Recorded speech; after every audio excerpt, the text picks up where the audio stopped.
Bismillahirrahmanirrahim. Assalamu alaikum wa rahmatullahi wa barakatuh. Students, hope you all are doing well and taking your video lesson regularly. This is your English text class.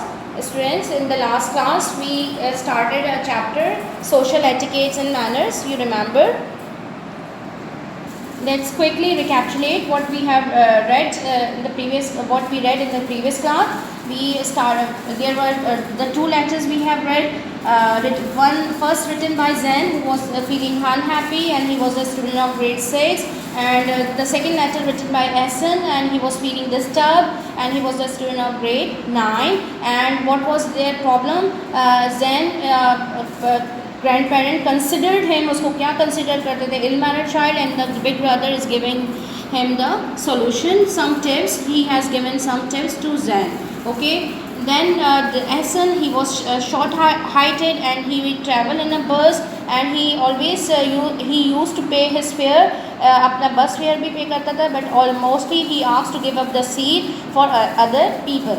So the big brother also advised him. Okay, उसको advise किया, उसको some tips दी, उसको motivate किया, उसको ये बताया कि to serve others is also a good manner, is also a good deed. Okay, and don't stop doing good deeds because if somebody makes fun of you, अगर कोई आपका मजाक उड़ाता है तो आप उस वजह से अपने अच्छे काम करना ना छोड़ें. Let's begin with the third letter quickly.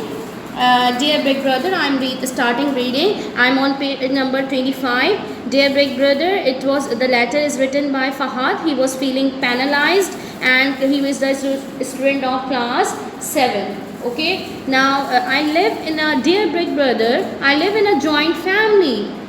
Joint family means the one who is living with his grandparents, parents, uncle, aunts. This family is called the joint family. Mostly everyone loves me, but I am often scolded at lunch and dinner time. Everyone points out my mistakes. Now I have stopped sitting with my family during meal time because I cannot take it anymore. Penalized Fahad, class 7. Dear Fahad, you are lucky to have so many people around you to guide you and who care for you. As meals are social events, it is important that we practice proper manners. This includes helping in serving the meal and in cleaning up after the meal. Other important meal manners are: allow elders and guests to take the food first. Wait for your turn to take the food. Chew with your mouth closed. Avoid talking with food in your mouth. Do not slurp or burp loudly while eating, as this is impolite, big brother. Now come to the fourth letter. Dear big brother, one of my best friend in my class is Abid. He is a caring person, but we argue a lot about different things. Sometimes people think that we always fight with each other. I want him to listen to me first because he always has a different point of view about everything. I want him to be friendly with me and not argue with me all the time. Annoyed Rashid, class 7. Dear Rashid, it is good to have a nice and caring friend. However, one more important rule in friendship is that we should respect each other's views and differences. We live in a society where there is a great diversity of beliefs, cultures, races, colors, rituals, and traditions. You need to learn to give your point of view and to listen to others. This is a part of good manners. And if you want a lasting friendship, lose sometimes and let him win. This way, sometime he will lose and let you win. This will lead to a great friendship, big brother. The fifth letter. Dear big brother, I have a very dark complexion. In fact, the darkest amongst my sibling and friend.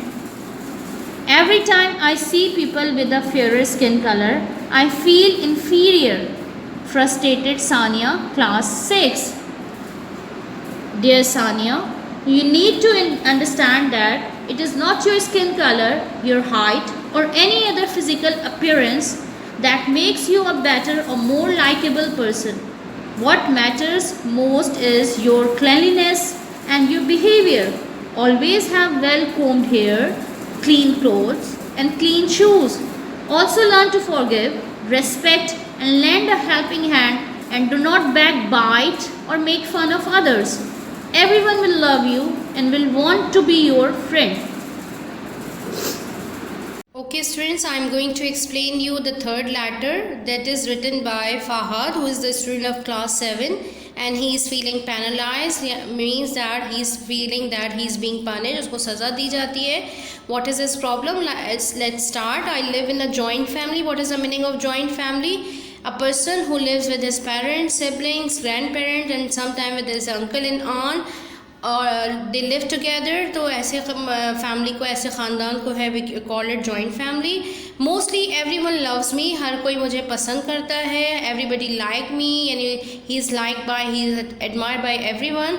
But I am often scolded at lunch and dinner time. लेकिन अक्सर जो है वो मुझे scold किया जाता है, मुझ पे शाउट किया जाता है. ये means to speak loudly and angrily. कब किया जाता है? At lunch and dinner time. 2 meal times बताएं. One is lunch and other is dinner. Everyone points out my mistake. हर कोई मेरी गलतियों को वो पॉइंट आउट करता है. मीन्स पॉइंट आउट का मतलब होता है इंडिकेट करना, डायरेक्ट करना. Now I have stop sitting with my family. मैंने अब अपनी फैमिली के साथ बैठना छोड़ दिया है. ड्यूरिंग मील टाइम, स्पेशली जब हमारा मील टाइम होता है, यानी लंच एंड डिनर टाइम होता है, when the family sit together on the table, because I can not take it any more. मैं इसको मज़ीद नहीं ले सकता, यानी मैं इस चीज़ को मज़ीद बर्दाश्त नहीं कर सकता. I can not bear it any more. Now big brother is answering and he is telling the solution of his problem. How you, dear Fahad, you are lucky to have so many people around you to guide you. Fahadh, तुम्हारे पास बहुत सा, you are lucky, कि आप fortunate हैं. Lucky का मतलब आप खुशकिस्मत हैं कि आपके पास इतने सारे लोग हैं जो आपको गाइड करते हैं, जो आपको इंस्ट्रक्ट करते हैं, जो आपको टीच करते हैं. And not only guiding you, बल्कि वो क्या करते हैं? हु केयर फॉर यू, जो आपकी का ख्याल भी रखते हैं. Who look after you, who take care of you. As meals are social events. Meals जो टाइम होते हैं वो एक तरीके से फैमिली के लिए क्या होते हैं? सोशल इवेंट्स होते हैं. Because the family, social event का मतलब होता है a gathering, when the people sit together in a group at. तो लाइक हमारी जो पार्टीज़ होती हैं, कोई सेरेमनी हो गई, कोई ओकेजन्स हो गए, ये हमारे सोशल इवेंट्स होते हैं. इसी तरह जो अगर मील टाइम को भी, जब क्योंकि फैमिली एक साथ बैठ के खाना खा रही होती है, तो it is a sort of social event. It is important that we practice proper manner. Obviously it is obvious that, it is clear that कि अगर जब हम सबके साथ बैठते हैं तो हमें अपने हमें मैनर्स आने चाहिए. How to sit when we are with other people of the other member of the family, and when we are taking our meal, तो उस वक्त हमारे क्या मैनर्स होने चाहिए, हमें किन किन मैनर्स और किन किन एटिकेट्स को फॉलो करना चाहिए. This include helping in serving the meal. सबसे पहले तो ये है कि जब when the meal is served, जब मील सर्व किया जाता है, तो it is important to help in serving the meal, कि हम जो है वो मील को सर्व करने में, लगाने में हेल्प करें. And in cleaning up after the meal. ऐसा ना हो कि हम जो है वो खा पी के जो है वो जो है we check out the place, we check out the table. नहीं, बिल्कुल ऐसा नहीं करना है, बल्कि आपको जब हम खा लें तो दस्तरखान या जो टेबल पे जो आपका मील लगा हुआ है, आप उसको जो है वो उसको क्लीन अप करने के लिए भी अपनी मदर या अपनी सिबलिंग्स की ज़रूर हेल्प करवानी चाहिए. Other important manners are, now he is telling some manners, कि हम जब मील मैनर्स बता रहे हैं और बहुत ही अच्छे हैं, जो अगर आप भी फॉलो करेंगे तो you are set to be a mannered child. Okay, not an ill-mannered child. So what are the meal manners? Allow elders and guests to take the food first. Very obvious, बहुत ही clear है कि अगर if there are guests or elders on the table, तो आप पहले उनको दीजिए food, कि वो पहले लें. ऐसा ना हो कि पहले आप जो है वो अपना प्लेट जो है फिल करने लग जाएं. No, don't do this. पहले आप उनको सर्व कीजिए. Wait for your turn to take the food. अपनी बारी का इंतज़ार कीजिए. Don't be hurry, don't be hasty. आप बिल्कुल भी तेज़ी मत दिखाइए, आप वेट कीजिए. चू with your mouth close, without voice, without जो है वो आवाज़ के जो है वो आप अपना खाना जो है वो चू कीजिए, चबाइए. ऐसा ना हो कि आप जब आप while you are eating food आप जो है वो आपके मुंह से आवाज़ आ रही हो, this is very bad. Avoid talking with food in your mouth, and avoid कीजिए जब आपके मुंह में जो है कोई फूड हो कि ऐसा ना हो कि बोलते में है जो है वो आपके जो है वो फूड आपके लिए प्रॉब्लम क्रिएट करे। समटाइम फूड स्टक भी हो जाता है जब अगर हम वाइल ईटिंग हम बोलते हुए खाते हैं, this is not good. The next meal manner, he is telling to Fahad that do not slurp or burp loudly while eating, as this is impolite. Now I tell you what is the meaning of slurp. Slurp means होता है make a loud noise with lips while eating or drinking। जब आप खा रहे हो मुंह से जो है वो आवाज़ निकालना, जैसे बहुत ज़ोर ज़ोर से जो है चबा चबा के चपड़ चपड़ खाने को, this is called slurping। And burping, what is the meaning of burping? Burping means होता है making a noise while letting out air from the stomach through the mouth, जिसको हम उर्दू में कहते हैं डकार, जिसे कहते हैं दैट इज़ कॉल्ड बर्प। तो आप ऐसा ना हो कि आप जब ये खाना खा लें तो it is very bad to burp in front of everyone. So do not slurp. Slurp का मतलब आपको समझ में आ गया होगा कि वाइल ईटिंग और drinking do not you are not allowed to take out the voice. And burp का मतलब भी आपको समझ में आ गया होगा loudly while eating, as this is impolite. ये बहुत ही ज़्यादा इम्पोलाइट है, this is very bad manners. Okay, so students, you understand what is the problem of Fahad and what are the advices, some manners told by big brother. Okay, now come to the next letter. This is the second last letter written by Rashid, who is feeling annoyed. Annoyed means यानी irritated, बहुत ही गुस्से feel कर रहा है। He is the student of class 7. He is also the student of secondary class. One of my best friend is in my class is Abid, यानी उसका जो best friend है क्लास में, उसके बहुत सारे बेस्ट फ्रेंड्स हैं, उनमें एक जो है वो उसका क्या नाम है, he is also his class fellow, his name is Abid. Abid नाम है। He is a caring person by nature, he is very caring, but we argue a lot about different thing. हम जो है वो आर्ग्यू करते हैं। आर्ग्यू मीन्स क्या होता है, to speak angrily to somebody because you disagree with them, यानी आप किसी बात से मुत्तफ़िक़ ना हो किसी से तो आप बहस जो करते हैं, this is called the argue. A lot about different, यानी हर चीज़ के बारे में डिफरेंट चीज़ें जो होती हैं उनके बारे में हम आर्ग्यू करते हैं। एंड जो समटाइम्स जो पीपल अराउंड अस जो होते हैं वो हमारे बारे में ये सोच रहे होते हैं कि दैट इट सीम्स दैट कि we always fight with each other, कि हम हर वक्त एक दूसरे से क्या करते रहते हैं, लड़ते रहते हैं। I want him to listen to me first, मैं चाहता हूँ कि वो मेरी भी बात सुने, because he also always has a different point of view, क्योंकि हमेशा उसका जो है वो अलग पॉइंट ऑफ व्यू होता है, अलग नज़रिया होता है अबाउट एवरीथिंग, हर चीज़ के बारे में। I want him to be friendly with me, मैं चाहता हूँ कि वो मेरे साथ थोड़ा फ्रेंडली रहे, वो मेरी भी बात से एग्री करे, and not argue with me all the time, और हर बात से डिसएग्री ना करे। Okay, so it was a problem that was told by Rashid to big brother, and he is a student of class 7 and feeling annoyed. Now big brother is telling that it is good to have a nice and caring friend. However, one more important rule in friendship is that we should respect each other's views and differences. Okay, वो राशिद को ये अच्छा impact दे रहे हैं कि तुम्हें you are fortunate, you are lucky कि तुम्हारे पास एक अच्छा और नाइस और केयरिंग फ्रेंड है जिसका नाम आबिद है। और लेकिन फ्रेंडशिप में एक इम्पॉर्टेंट रूल होता है दैट कि हमें एक दूसरे के व्यूज़ का और डिफरेंसेस का, यानी जो हमारे इख्तिलाफात हैं और जो हमारे नज़रियात हैं उनका रिस्पेक्ट करना चाहिए, नहीं उसको कंसिडर करना चाहिए। ऐसे नहीं कि उससे हमेशा आर्ग्यू करें। Because we live in a society, हम एक ऐसी सोसाइटी में रहते हैं where there is a great diversity. What is the meaning of diversity? यानी वैरायटी है, यानी मुख्तलिफ चीज़ लोग रहते हैं, यानी उन्होंने मुख्तलिफ किस तरह की डाइवर्सिटी है हमारी सोसाइटी में, बिलीव्स के लिहाज से, यानी डिफरेंट रिलीजन्स के लोग, like Christians community, Islamic community, इसी तरह बुद्धिज़्म, ज़ोरोस्ट्रियन वगैरह इस हमारी कल्चर में, हमारी सोसाइटी में, हमारी कंट्री में रहते हैं। और इसके अलावा सिर्फ बिलीव्स जिनके अलग नहीं हैं, जिनके रिलीजन अलग नहीं है, बल्कि ऐसे भी लोग रहते हैं जिनका कल्चर जो है वो क्या होता है, डिफरेंट होता है। कल्चर का मतलब क्या होता है, जो आपकी एक वे ऑफ जो आपके कस्टम्स और बिलीव्स होते हैं या वे ऑफ लाइफ होता है इन अ कम्युनिटी, जो आपको कहते हैं किसी भी सोसाइटी में जो रहने के जो तरीक़ेकार होते हैं, this is called the culture. Okay, races यानी डिफरेंट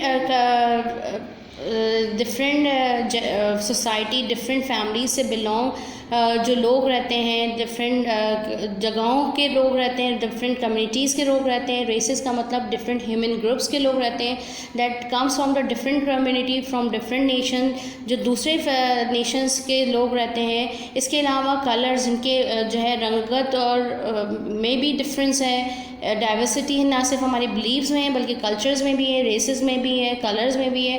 एंड रिचुअल्स क्या होते हैं, जो एक्शंस और वर्ड्स जो हम परफॉर्म करते हैं in a regular way, sometimes you can say that a part of a religious activity के तौर पे जो हम करते हैं, या जो हम ऐसे एक्शंस जो हम किसी फ़िक्स टाइम में और फिक्स वे में जो करते हैं, जो रसूमात होती हैं हमारी मजहबी, जैसे मुसलमानों के रिचुअल्स, लाइक हम जैसे नमाज़ पढ़ते हैं, मस्जिद में जाते हैं, रोज़ा रखते हैं, दीज आर रिचुअल्स। और ट्रेडिशंस होते हैं, हमारे जो लोग हैं उनके मुख्तलिफ ट्रेडिशंस होते हैं।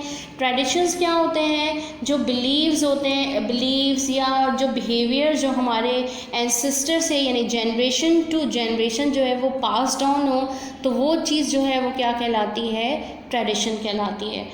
It is important to know the difference between culture and tradition. आपको कल्चर और ट्रेडिशन का मतलब पता होना चाहिए। ट्रेडिशन का मतलब ये होता है जो बिलीव्स और बिहेवियर्स जो है वो हमारी एक जनरेशन से दूसरी जनरेशन में पास हो रहे हैं, this is called the tradition, और इसको कहते हैं रस्म व रिवाज। और culture is use to describe the characteristic of a certain society, यानी किसी भी जगह की जो रहने के तौर तरीके होते हैं, किसी भी सोसाइटी में, किसी भी कंट्री में रहने के जो तरीके होते हैं, this is called the culture. Okay, तो आप जिस सोसाइटी में रहते हैं उसमें बहुत सारी डाइवर्सिटी यानी इख्तलाफ पाया जाता है, यानी बिलीव्स के लिहाज से, कल्चर के लिहाज से, रेसेस के लिहाज से, कलर्स के लिहाज से, rituals and tradition. You need to learn to give your point of view and to listen to other also. आपको ये सीखना चाहिए कि हाँ, अपना पॉइंट ऑफ व्यू जो है उसको कैसे दूसरों तक पहुँचाएँ, and to listen others also, और दूसरों का भी कैसे सुने। This is a part of good manner. ठीक है, लिसनिंग इट मीन्स दैट आपको बोलना भी आना चाहिए, and you should listen others as well. And if you want a lasting friendship, अगर आप चाहते हैं कि आपकी फ्रेंडशिप जो है वो नेवर एंडिंग हो, अनएंडिंग हो फ्रेंडशिप, यानी आपकी फ्रेंडशिप हमेशा कायम रहे, फॉर एवर रहे, तो lose sometimes and let him win. Sometimes आप लूज़ कर दीजिए, यानी आप हार जाइए, कोई बात नहीं, एंड लेट हिम विन। और लेट का मतलब होता है परमिट करना, इजाज़त देना, और उसको जीतने दीजिए। This way sometimes he will lose and let you win. और इस तरीके से करने से क्या होगा कि समटाइम्स वो खुद हार जाएगा और आपको जीतने देगा। This will lead to a great friendship. इस तरह आपकी फ्रेंडशिप भी क्या होगी, बहुत फर्म हो जाएगी, उसमें आप बहुत ज़्यादा, आपकी हमेशा लास्टिंग फ्रेंडशिप हो जाएगी। So it is a good to respect each other views and sometimes respect each other differences as well. Okay, now come to the third or last letter, that is written by Sania, who is the student of class 6, and he is feeling frustrated. बहुत ही ज़्यादा जो है frustrated feel कर रही है, बहुत परेशान है, बहुत anxious है, बहुत ही ज़्यादा। Dear brother, what is her problem? I have a very dark complexion। कि उसकी जो complexion है, complexion का मतलब होता है the color of the skin, वो skin वो कैसा है, बहुत dark है। In fact the darkest amongst my siblings, यानी सारे बहन भाइयों में सबसे darkest है। And friends, और friends में भी, every time I see people with the fairer skin color I feel inferior। और जब कभी भी मैं fairer skin कलर वाले को यानी गोरे रंग वाले को देखती हूँ, I feel inferior, यानी मैं अपने आप को बहुत ही कमतर महसूस करती हूँ। So what is the answer given by big brother to Sania? You need to understand it is not your skin color, your height or any other physical appearance that makes you a better or more likable person. What does it means कि वो उसको ये advice कर रहे हैं कि आप जो है आपका स्किन कलर यानी जो आपकी फ़िज़िकल अपीयरेंस है, यानी आपकी जो ज़ाहिरी शख्सियत है, या उसमें क्या क्या आ जाता है, आपका स्किन कलर, आपकी हाइट और आप बहुत सारी चीज़ें जो आपको दूसरों से बेहतर बनाती हैं या फेवरेट बनाती हैं, ये चीज़ें आपकी फ़िज़िकल अपीयरेंस आपको लोगों से बेहतर नहीं बनाती, बल्कि what matters most is your cleanliness and your behaviour. लेकिन सबसे इम्पॉर्टेंट चीज़ क्या है कि आप जो है वो जो लोग आप में ऑब्ज़र्व करते हैं वो आपकी सफाई और सुथराई है, और योर बिहेवियर यानी आप how to deal with others, आप लोगों से कैसा डील करते हैं, एंड ऑलवेज़ हैव वेल इसका। और जब हम क्लीनलीनेस की बात करते हैं तो कैसा होना चाहिए आपको कि आपकी अपीयरेंस कैसी होनी चाहिए क्लीनलीनेस के लिहाज से, कि you must have a well combed hair, आपके हमेशा बाल बने हुए होने चाहिए, बिखरे हुए नहीं होने चाहिए बाल, क्लीन क्लोथ्स होने चाहिए, it should be washed, it should be ironed, and clean shoes, आपके शूज़ जो है वो क्या होने चाहिए, क्लीन होने चाहिए। एंड बिहेवियर के लिहाज से आपके अंदर क्या क्वालिटीज़ होनी चाहिए, ये तो क्लीनलीनेस के हिसाब से थी कि you must have a well combed hair, clean clothes and clean shoes. But अब बिहेवियर के लिहाज से क्या आपके अंदर क्वालिटीज़ होनी चाहिए that make you different from other.